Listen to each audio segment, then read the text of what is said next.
አሁን ጓደኛሞች አላችሁ እዚህ መሃል ወይ ጓደኛ ያለን ሁላችንም የሆነ ጓደኛ ይኖረናል። አብረን ኃጢአት እንሰራለን፣ አብረን ግን ንስሐ እንገባ። ለሆዱ ሲሆን እግዚአብሔርን የማይፈልግ ማን አለ? አሁን ቤተክርስቲያን የሐዘን ጊዜ ላይ ያለችው ነው አይደለም? ምእመናን አሁን እኛ እዚህ ተረጋግተን ቃሉን በምንሰማበት በዚህ ቅጽበት ካሁን ምን መጣ እያሉ እየተጨነቁ ያሉ ክርስቲያኖች አሉ። ጓደኛ ማለት ለኃጢአት የሚጠራህ አይደለም፣ ለንስሐ የሚጠራህ ነው። ክርስትና በደስታ ቀን መገኘት ብቻ አይደለም፣ በቀራንዮ ቀን መገኘት ነው። በስቃይ ጊዜ መገኘት ነው። በተገረፈ ቀን መገኘት ነው። ንግስ ላይ መገኘት ብቻ አይደለም። ማመስገን፣ መዘመር፣ ከበሮ መምታት፣ እልል ማለት ብቻ አይደለም። የሐዘኑንም ቀን መካፈል ያስፈልጋል። እና ክርስቶስን ያልነቀፈው ያልሰደበው የለም። ጆሮው ስድብን ተቀብሏል። መቸንከር መቁሰል ብቻ እንዳይመስላችሁ፣ ህሊናው እኮ ቆስሏል።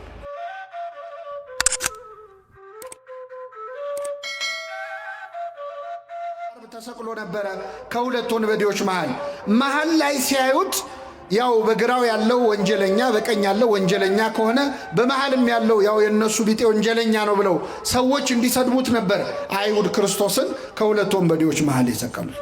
እና በተሰቀለበት በዕለተ ዓርብ በመጀመሪያ በማቴዎስ ወንጌል ምዕራፍ 27 ላይ ሁለቱም ወንበዴዎች ይሰድቡት ነበር ይላል፣ ይነቅፉት ነበር። በኋላ ግን በቀኝ ያለው ወንበዴ ባልታወቀ ነገር ድንገት ሐሳቡን ቀይሮ እጅግ ወርቅ የሆኑ ቃላት ካንደበቱ ፈለቀ። ትልቅ ጸሎት ጸለየ። ጌታ ሆይ በመንግሥትህ በመጣህ ጊዜ ምን በለኝ አስበኛል። በጣም ተራ ጸሎት አይደለም፣ ከወንበዴ የማይጠበቅ ጸሎት ነው። በነገራችን አንዳንድ ነገር ከማይጠበቅበት አቅጣጫ ይሰማል እኮ አይደል? ከማንገምተው እና ይህ ወንበዴ እስከ ዛሬ ቅዳሴ አድርገን የምንቀድሰው ጸሎት ነው የጸለየው። ተዘከረን እግዚኦ በውስጥከ ብላ ቤተክርስቲያናችን ይህንን ድንቅ ጸሎት ቅዳሴዋ ላይ እስክታስገባው ድረስ ለምን የሰራ ጸሎት ነዋ። አንድን ወንበዴ ለገነት ያበቃ ጸሎት ነዋ።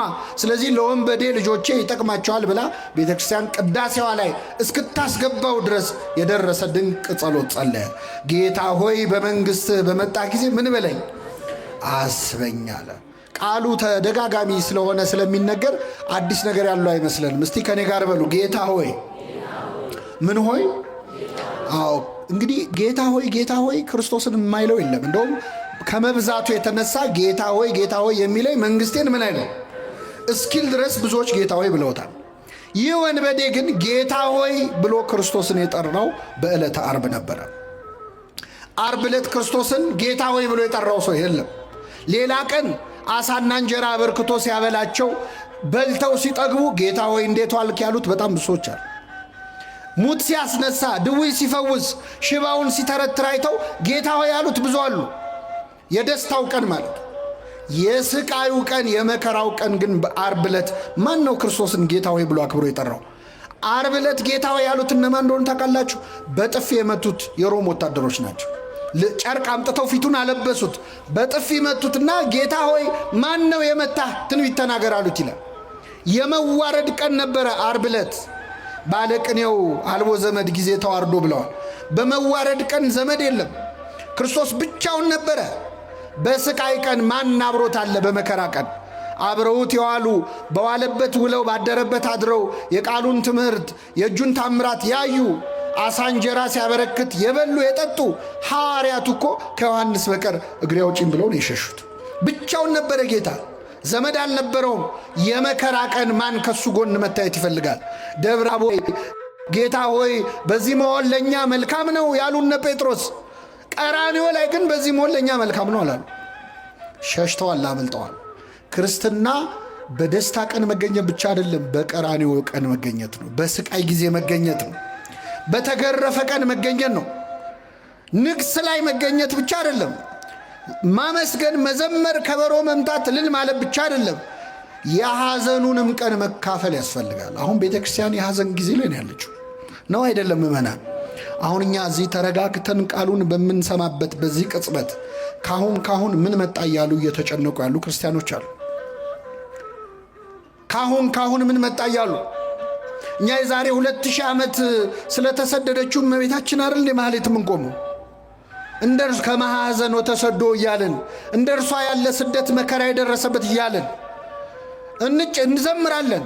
ስዕሏን ይዘን ሕፃን ታቅፈው መከራ የተቀበሉ እናቶች ግን እዚሁ ሀገራችን አሉ። ልጆቻቸው እጃቸው ላይ መከራ የተቀበሉ። የዚህ ቀን ነው እውነተኛ ክርስቲያን የሚታየው። ዮሐንስን ሆኖ ለመገኘት አምላካችን በቸርነቱ ይርዳል እና በዛ በስቃይ ዕለት ጌታ ሆይ ያለ ወንበዴው በመንግሥትህ በመጣህ ጊዜ ምን በለኝ አስበኝ። በመንግሥት በመጣህ ጊዜ አስበኝ አለው። ጌታ ሆይስ እሺ በመንግሥት የሚለው ደግሞ በጣም ይገርማል።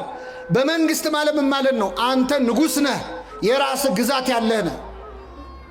የራስ ግዛት ያለህ ነህ። እንዴ ክርስቶስን ሲያየው ንጉሥ መስሎት ተምታቶበት ነው? አይደለም። ዘውድ ደፍቶ አይደለም ያየው። ምን ደፍቶ ነው ያየው? መልሱልኝ። የሸዋ አክሊል ደፍቶ ነው ያየው። እንደ ነገሥታት ጠጅ ሲጠጣ አይደለም ያየው። ሐሞት ነው ሲጠጣ ያየው ክርስቶስ።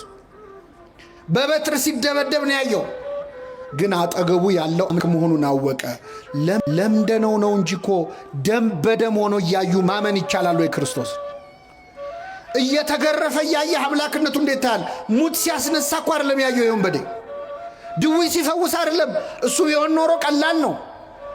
ሲያበላ ሲያጠጣ አይደለም እንዴ? ያበላ ያጠጣ ቀን እኮ ክርስቶስ አሳና እንጀራ አበርክቶ ያበላቸው ሰዎች ካላነገስን ብለውት እኮ ሸሽቶ ተራራ ላይ ወጥቶ እንዳመለጠ ታውቃላችሁ። አመለጠ ክርስቶስ። እናንግስ ብለውት ለምንድን ነው? ስለጠገቡ ነው አለ ሆዳቸው። ሆዳቸው ሲሞላ ንጉሳችን አንተ ነህ ብለው በግድ ሊያነግሱት ነበር። 2 ቀን ሙሉ ፈለጉት ይላል። ከኔ ጋር ናችሁ? ስንት ቀን ሙሉ?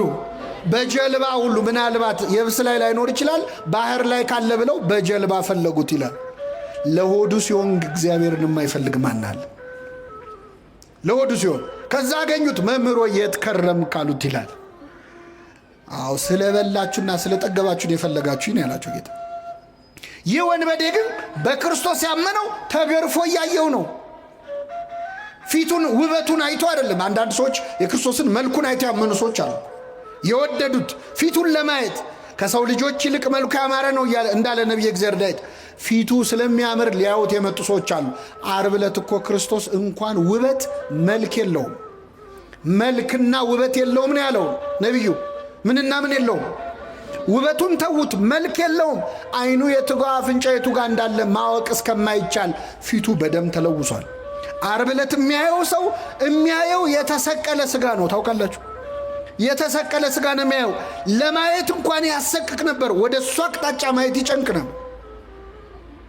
ፊቱን እንደሚያዞርበት ሆነ ይላል እኮ። የሚያዩት ሰዎች በደንብ ለማየት እስኪጨነቁ ድረስ። ለምን? የተገረፈው 6666 ጊዜ ነው። የእኛ ቤተ ክርስቲያን 6666 ጊዜ ትላለች። ቅዱስ ኤፍሬም ሶርያዊ ግርፋቱን መቁጠር እንችላለን፣ ህመሙን ግን መቁጠር አይቻልም ይላል። ምን ያህል እንዳመመው መቁጠር አይቻልም። ይህን ያህል ተገረፈ እንጂ ይህን ያህል አመመው ማለት አይቻልም። የተገረፈው እኛ ለቡሄ በምናጮኸው ጅራፍ ይመስላችኋል? አይደለም። ሮማውያን ጆሲፈስ ፍላቪየስ የሚባለው የሮማውያን ታሪክ ጸሐፊ ሮማውያን የሚገርፉት በብረት ቁርጥራጭ ነው ይላል። በተቆራረጠ ብረት በሚስማርና በሾሎ አጥንቶች ነው። ስለዚህ አንድ ሰው ሲገረፍ ስጋው ላይ ያ ሚስማር ይሰካል፣ ያ አጥንት ይሰካል እና ሲያነሱት ስጋውን እየነጨ ነው የሚደርሰው። እና አንዳንዴ እንደውም በጣም ብዙ ስጋ ይነጭና አራግፈው ነው ቀጥሎ የሚገርፉት ማለት። የለበሰው ልብስ እኮ በደም ቀይ ነበረ። ቀሚስ ለምን ቀላ? ነቢዩ ኢሳይያስ ቀድሞ አይቶት ከሩቅ እኮ ነው። ቀሚስ ለምን ቀላ? ወይን እንደሚጨምቁ ሰዎች ለምን መሰለ ቀሚስ ይላል። ዓርብ ዕለት እኮ እነሱ ቀይ ልብስ ለማልበስ ደከሙ እንጂ ቀድሞ እኮ ልብሱ ቀይ ሆነ በገዛ ደሙ ማለት። እንደዛ እየተሰቃየ አይቶ ግን አመነበት። የቀኝ ወንበዴ አምላክ መሆኑን አወቀ። ንጉሥ ነህ አለ። በመንግስት አለ። በመንግስት ብቻ አይደለም፣ በመጣህ ጊዜ አስበኝ። ምን ባልክ ጊዜ? ምን ማለት ነው? አሁን እንደማይ ሞታ አትቀርም፣ ከሞት ትነሳለህ። ተነስታ አትቀርም፣ ወደ ሰማይ አርጋ አትቀርም፣ ዳግም ልትፈርድ በመጣህ ጊዜ። አይገርማችሁ? አጠገቡ ያለው ሞቶ እንደማይቀር ከሞት ተነስቶ እንደሚያርግ አርጎ እንደማይቀር እንደሚመጣ ሊፈርድ እንደሚመለስ አውቋል ወንበዴው። በምን አወቀ? ኢትዮጵያዊ ሊቅ ቅዱስ ያሬድ ዛሬ አባቶቻችን ሲያዜሙት የነበረው ፈያታዊ ዘየማን መኑ መሐረከ ታይምር ዘንተ፣ የቀኝ ወንበዴ ይህንን እንድታውቅ ማን ነው ያስተማረ? የት ነው የተማርከው? አጠገቤ ያለው ንጉሥ መሆኑን በምን አወቅ? ምጽአቱን ማን ነገረ ብሎ ቅዱስ ያሬድ ይጠይቀዋል። ከዛ ራሱ ቅዱስ ያሬድ በመንፈስ ቅዱስ ተቃኝቶ ራሱ ይመልሳል። ነቢያትን አልተከተልኩም፣ ነቢያት አላስተማሩኝም፣ ሐዋርያትም አልሰበኩኝም፣ ፀሐይ ጠቅሳ ጠራችኝ፣ እሷን ባየው ጊዜ አመንኩኝ ይላል። ይህንን ወንበዴ የመለሰችው ማን ነበረች? ፀሐይን። ፀሐይ ጨለመ፣ ጨረቃ ደም መሰለ፣ ከዋክብት ረገፉ። ያኔ የፀሐይ አምላክ አጠገቡ እንዳለ አወቅ። ፀሐይን አይቶ የወንበዴ ተመለሰ። በፀሐይ ስብከት ንስሐ ገባ። እኛ ስንት ስብከት ሰምተናል? ምን እስቲ ንገሩኝ፣ ስንት ስብከት ሰምተናል? አዎ ተመለስ ያለው ፀሐይ አይቶ ይመለሳል። ተመለስ ያለው መመለስ ያቃተው ደግሞ 30 ስብከት ሰምቶ ያወዳድራል። የዛሬው ጥሩ ነው ይላል። ጴጥሮስ ዶሮ ሲጮ ሰምቶ ነው ንስሐ የገባው። ምን ሲጮ? እኛ ስንት ዶሮ ሲጮ ሰማን? እኛ ብንሆን አርደን እንበላው ነበር አይደል? እና ወንበዴው ተመለሰ። ይህን ወንበዴ የመለሰው ፀሐይ ብቻ ነበረች ይላል ቅዱስ ያሬድ። ኧረ የለም ይላል ቅዱስ ዮሐንስ አፈወርቅ ደግሞ አይመስለኝም፣ ፀሐይ ብቻ አትመስለኝም። ክርስቶስ እዛው መስቀል ላይ የተናገረው ንግግር ሳይሆን አይቀርም የዚህን ወንበዴ ልቡን የሰበረው። ምን ብሎ ተናገረ? የሚያደርጉትን አያውቁምና ምን በላቸው? ይቅር በላቸው። ገና ሚስማሩ ከእጁ ሳይወጣ እኮ ነው። ገና ችንካሩ ልቡ ድረስ እያመመው የሚያደርጉትን አያውቁምና ይቅር በላቸው ሲል ሲሰማ ይህ ወንበዴ በክርስቶስ ርኅራኄ ውስጥ በክርስቶስ ፍቅር ውስጥ የእሱ ጭካኔ ጎልቶ ታየ። ስለዚህ ምን አለ? ጌታ ሆይ በመንግሥት ምን በለኝ አስበኛል። የኢትዮጵያዊ ሊቅ አባ ጊዮርጊስ ዘጋስጫ ደግሞ የለም ይህንን ወንበዴ ፀሐይም የጌታ ንግግር ማይመለኝ ከጌታ አጠገብ አይደል የተሰቀለው? ምናልባት የክርስቶስ ጥላው የመስቀሉ ጥላ እሱ ላይ አርፎበት ሳይሆን አይቀርም የዚህ ወንበዴ ልብ የተመለሰው ይላል። ጌታችን በእውነት በሁላችን ላይ ጥላውን ያሳርፍብን። አዎ የጴጥሮስ ጥላ ይፈውስ የለ የክርስቶስ ጥላ ምናልባት ልቡን ሳይመልሱ አይቀርም። ለምንድን ነው የሁሉ የሚያደንቁት ሊቃውንቱ? እንደው ምን እንዴት ሊያቅ ቻለ የሚሉት የጸለዩ ጸሎት ተራ ጸሎት ስላልሆነ ነው። ጌታ ሆይ በመንግሥት በመጣ ጊዜ ምን በለኝ አስበኝ። ድንቅ ጸሎት ከወንበዴ የተገኘ የማይመስል ለእኛ ለወንበዴዎቹ የሚጠቅም ትልቅ ጸሎት ነው የጸለየው። አስበኝ፣ በመንግሥት በመጣ ጊዜ አስበኝ። ስራዬን እንዳታስብብኝ እኔን ግን አስበኝ። ኃጢአቴን እንዳታስታውሰው እኔን ግን አስታውሰኝ። መንገደኛ እንኳን አብሮ ሲሄድ አብሮት የሄደውን ሰው ያስታውስ የለ ወይ? በመስቀል መንገድ ላይ አብሬ ሄድኩት እኔን አደራ አስበኝ። ስራዬ እንዳታስበው። ስራዬ የሚጠቅም አይደለም፣ ገደል የሚከት ነው፣ የሚያስኮንን ነው፣ ለመንግሥት የሚያበቃ አይደለም። እኔን ግን አስበኝ። ካጠገብህ አልነበርኩ? ለመነ ይህ ወንበዴ። በጣም ድንቅ ጸሎት። ክርስቶስ ከማንም ይምጣ በትትና የሚጸለይ ጸሎት ይሰማል አይሰማም? ይሰማል። አንተ ደግሞ አሁን በመንግሥት አስበኝ ስትል አታፍርም? ምን ስትሰራ ከርመሃል አለም።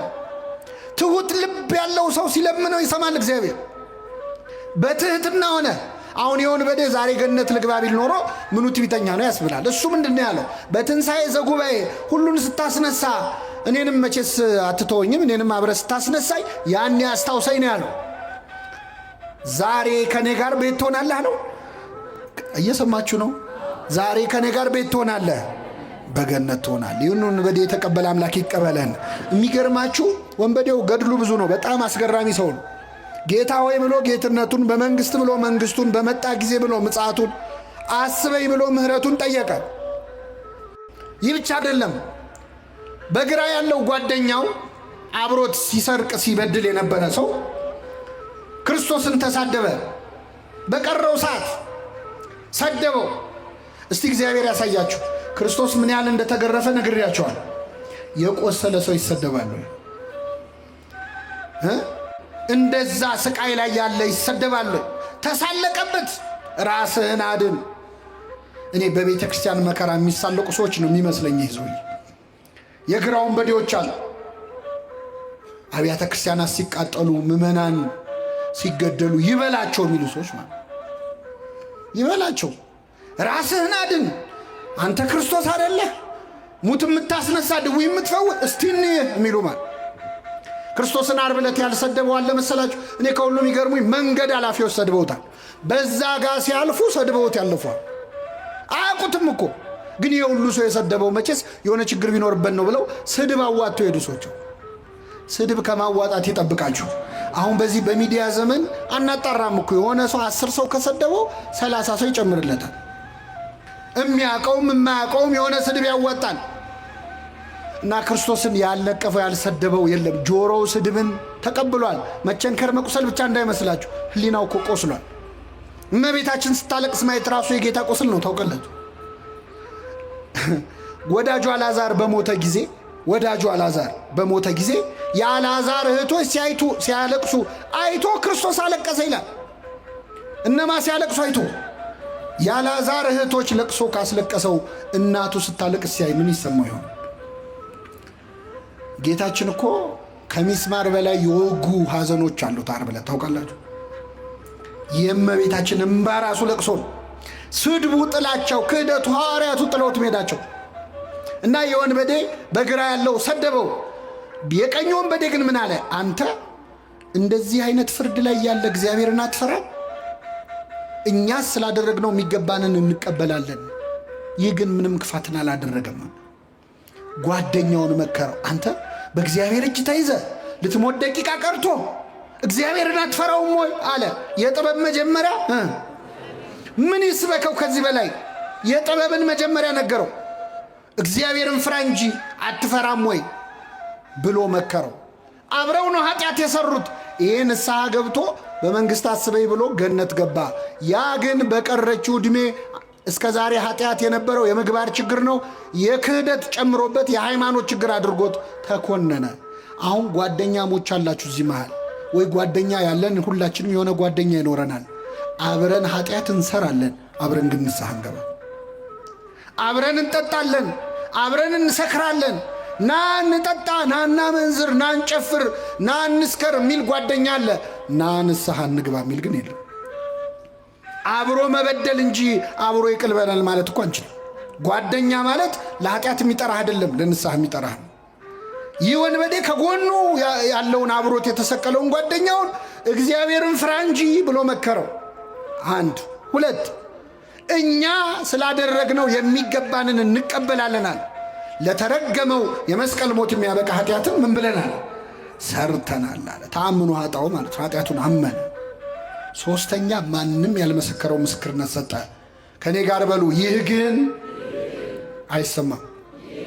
ምንም ክፋትን አላደረገም። ማንን ነው? ክርስቶስ። ዓርብ ዕለት ክርስቶስን ምንም ክፋት አላደረገም ብሎ የመሰከረለት ሰው አለ?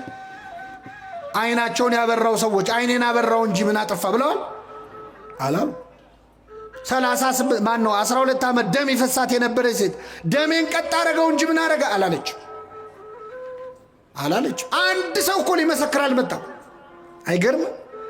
38 ዓመት የተኛው ያ በሽተኛ አልጋን ተሸክመ ሂድ ብሎ የክርስቶስ የፈወሰው ታሞ የተነሳ እግዚአብሔር ረሳ። የሚገርማችሁ ሐሙስ ዕለት ክርስቶስ ሊቀ ካህናቱ ፊት ሸንጎ ቀርቦ በጥፊ መታው። አንድ ሰው እየመጣ ነው። ሲመታው ለምን ትመታኛለህ አለ ክርስቶስ። ለምን ትመታኛለህ አለ። እንዴ ክርስቶስ ያ ሁሉ ጅራፍ ሲወርድበት ለምን ትመቱኛላችሁ ብሏል? ይሄ ሰውዬ በጥፊ ሲመታው ግን ለምን ትመታኛለህ አለ። ለምን መሰላችሁ? መጥቶ የመታው ሰው 38 ዓመት ከተኛበት አልጋ ያዳነው ሰው ነበር። ስለዚህ ክርስቶስ ያመመው ጥፊው አይደለም፣ ባዳነው ሰው እጅ መመታቱ ነው። ጥፊው አይደለም ያመመው።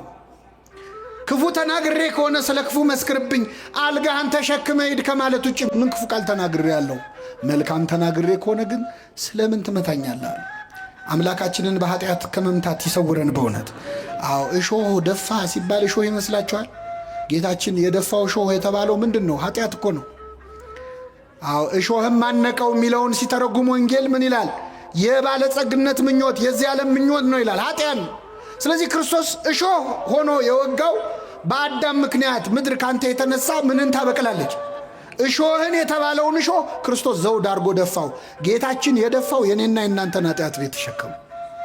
ስለዚህ ዛሬ ኃጢአት ስንጨምር እሾህ ነው እየጨመርንበት ያለው።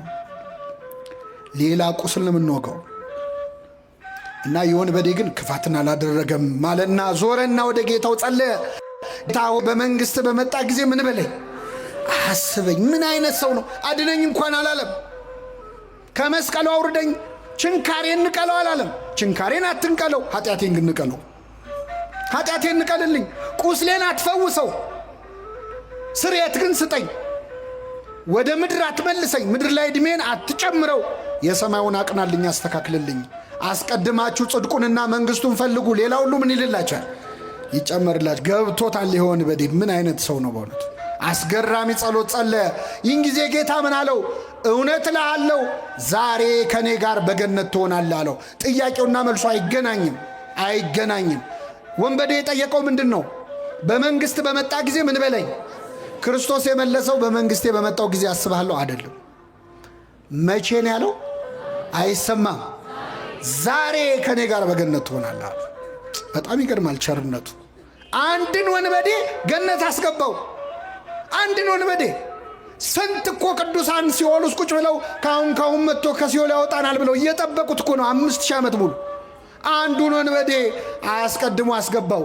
ጻድቃን ቁጭ ብለው ወንበዴውን አስቀደሙ። አቤት! አሁን ይሄ ታሪክ የተጻፈው ታምረ ማርያም ላይ ቢሆን ኖሮ ሰዎች ተረት ነው ይሉን ነበር። እንደው እናንተ አታፍሩም? እንደው በቃ እናንተ ተረት አያልቅም ብላችሁ ወንበዴ ገነት ገባ ትላላችሁ አታፍሩም ይሉን ነበር። ይህን ታሪክ ከገድል ከድርሳን ሰውሮ ወንጌል ላይ ያጻፈ አምላክ ስሙ የተመሰገነ ይሁን። ወንጌል ላይ ባይጻፍ ምን እንደሚሉን እናውቃል። እንዴት እስቲ አታፍሩም? አሁን አንድ ወንበዴ ገነት ገባ ስትሉ እኛ ልናፍር እንችላለን። እግዚአብሔር ግን አላፈረበትም፣ አስገባው። ከፈለገ በገንዘቡ የፈለገውን ማድረግ ይችላል አይችልም? በላይ ሰባሁን በጥርኝ ውሃ በትንሽ ውሃ ገነት ገባ ሲባል ደማቸው የሚፈላ ሰዎች እንዴት በትንሽ ውሃ ይላል? ውሃው በበርሜል መሆን ነበረበት። እግዚአብሔር በትንሹ ማዳን ይችላል አይችልም? በጥቂትም በብዙም ማዳን ለእግዚአብሔር አይቸግረውም።